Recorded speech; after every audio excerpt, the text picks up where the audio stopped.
আসসালামু আলাইকুম এভরিওয়ান। আলহামদুলিল্লাহ, আমরা রজব মাস অতিবাহিত করছি।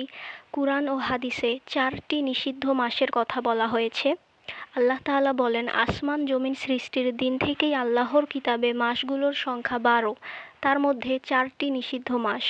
এবং হাদিস থেকে আমরা জানতে পারি যে এই ৪টি মাস হলো মুহররম, রজব, দুলকায়দা এবং দুলহিজ্জা।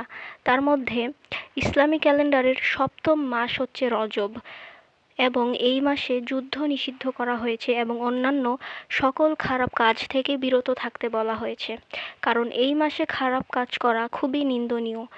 বিশেষ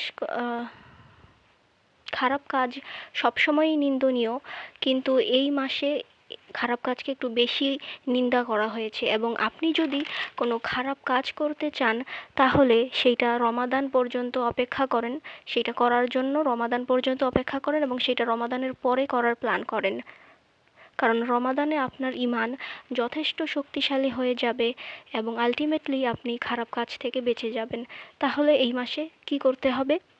আলেমরা বলেছেন, রজব হলো বীজ বপন করার সময়, শাবান হলো ফসল ফলানোর সময় এবং রমাদান হলো ফল ভোগ করার সময়।